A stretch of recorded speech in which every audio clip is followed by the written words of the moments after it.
I'm Tom Baker, this is Chasing Cars, and this is the new Hyundai Palisade. Now, if you're watching this video from America or Asia, there'll be nothing about this full-size SUV that's going to be that surprising. But here in Australia, the largest Hyundai crossover ever has been something of a will they or won't they question for the last year. Well, turns out they will.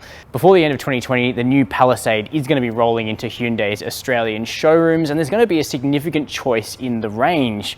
You'll be able to pick between a front-wheel drive petrol V6, naturally aspirated, or an all-wheel drive 2.2 litre turbo diesel 4-cylinder that is very familiar from the Santa Fe. And speaking of the Santa Fe, a popular SUV with Australian buyers, the Palisade is going to be slotting in above that, and the relationship is going to be kind of like the Mazda CX-8 to the CX-9. If you're looking for the biggest of the bunch with the most space inside, and in fact up to 8 seats in the Palisade, you'll need to go for this largest of Hyundai's SUV set. And there certainly won't be any missing it on the road. We have this really dominant grille studded pattern here, big sort of prominent silver skid plate, and these really unique headlights that are split top and bottom with a sort of blade or kind of elephant tusk shaped LED daytime running light that is pretty unique and I think looks pretty cool. And to my eyes at least, the Palisade's a fairly attractive looking large SUV, though design's always subjective, and you can let me know what you think of the Palisade down below. But in today's walk around, we're going to check out the interior of the Palisade,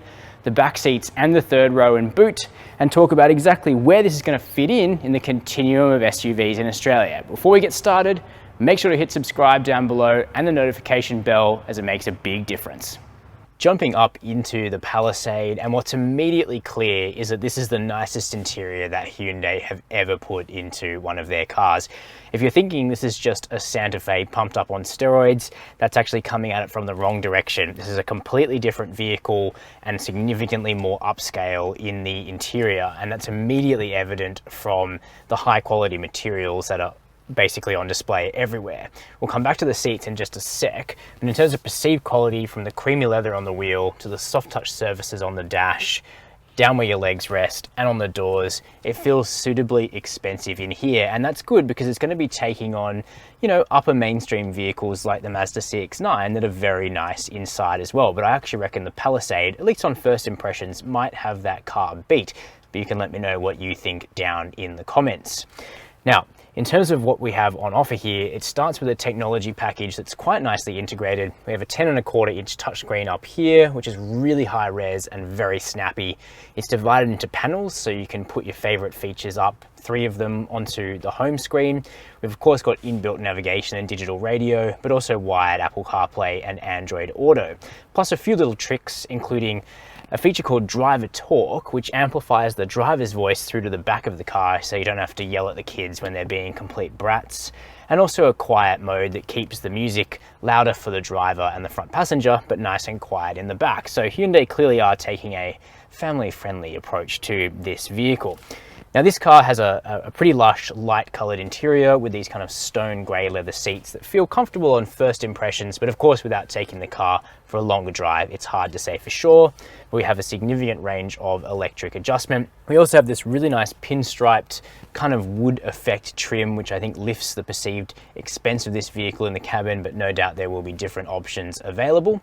And on the practicality front, it's pretty good. Firstly, Hyundai haven't done away with buttons. So there's buttons to control the climate, drive mode, the technology. Not too many though, I don't feel like it's too busy. In terms of cup holders, we have this really big panel down here with wireless charging with a guide for your phone, so it doesn't just slide straight off the induction like in some cars.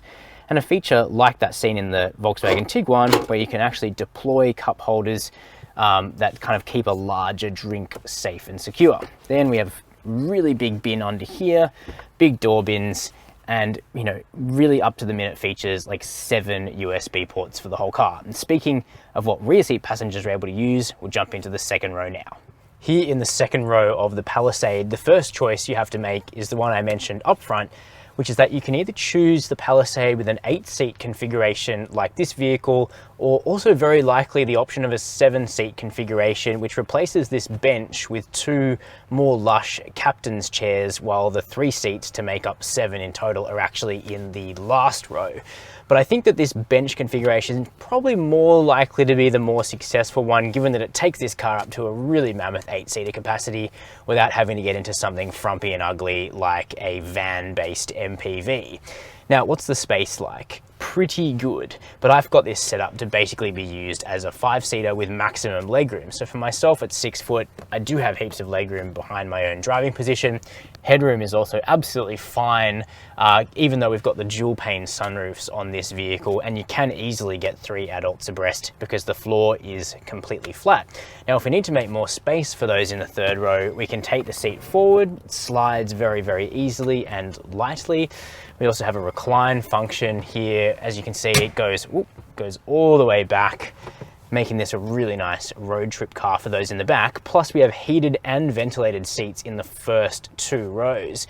Additional amenities back here include temperature control and fan control, a 12-volt socket, more USB ports mounted here in the back of the seat, and then you can stash your phone in this little pouch down here. It's a bit like an airplane in that regard. And we also have integrated sun blinds, so you don't have to fit aftermarket ones, and all those materials stay soft back here. And there's even stuff like 2 cup holders in both doors, 16 cup holders in total in this vehicle. So everyone in the car could have both a hot drink and a cold drink, and they'd have somewhere to put them. While we're talking about what life's like for everyone in the car, I'm now going to clamber into that 3rd row and see if you can actually get an adult back there. Okay, I think the pretty clear answer is yes, you can get adults into the way back of the Hyundai Palisade, which is refreshing. But given this is 21 centimeters longer than a Santa Fe, it's not a small SUV by any stretch. You would hope to have this level of versatility.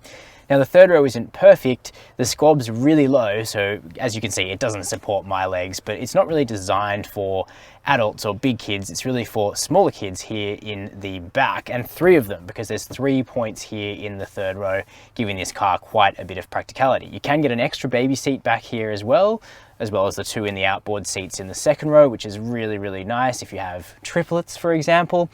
But in terms of the space on offer, legroom's okay. I've just moved these seats a little bit forward from where I showed you before, but not knee jamming into the front seat. Headroom's good. You know, I've still got an inch or so, even though I'm 6 foot, and that's because this vehicle has a roofline that continues pretty straight. It's not trying to be a coupe SUV. And in terms of amenities back here, it's decent.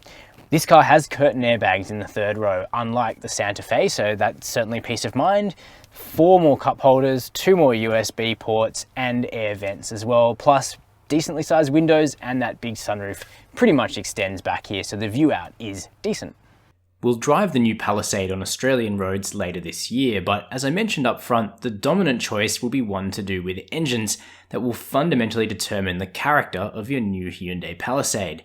There's the choice of a 3.8-litre naturally aspirated V6 engine, producing 217 kilowatts or 291 horsepower and 355 newton meters of torque. But like in the Santa Fe, the petrol V6 option will be front-wheel drive only due to packaging constraints. Those with aspirations of light off-roading, or those who want more grip on hard throttle starts, will prefer the 2.2-litre 4-cylinder turbo diesel shared with the Santa Fe, producing 147 kilowatts of power, or about 197 horsepower, and 440 newton meters of torque sent to all 4 wheels. The petrol and diesel alike use an 8-speed, drive-by-wire, button-selected automatic gearbox as their standard transmission. It'll be interesting to drive the Palisade, which shares a platform with the Kia Telluride that sadly at this point isn't coming to Australia. Handling will likely be graceful rather than sporty, which is just fine in this segment, with the Palisade weighing in at about 1,850 kilos in petrol V6 form and about 2 metric tons as a diesel all-wheel drive. Fascinatingly, the Palisade will become the first Hyundai passenger vehicle in some time to come to Australia without an exclusive Australian suspension tune, and that's because Hyundai Australia's engineers tested the basically Russian market configuration of the Palisade and decided that its suspension was a pretty good fit for our local roads, and so that's what we're going to get. So those are our detailed observations of the new Hyundai Palisade, which is going to arrive here in Australia before Christmas, basically. So let me know down below in the comments whether this vehicle is going to be on your shopping list if you're looking for a full-size SUV, and all your comments about the new Hyundai Palisade or on the channel, let me know down below. While you're down there, make sure to hit subscribe and the notification bell. And as always, thanks for watching Chasing Cars.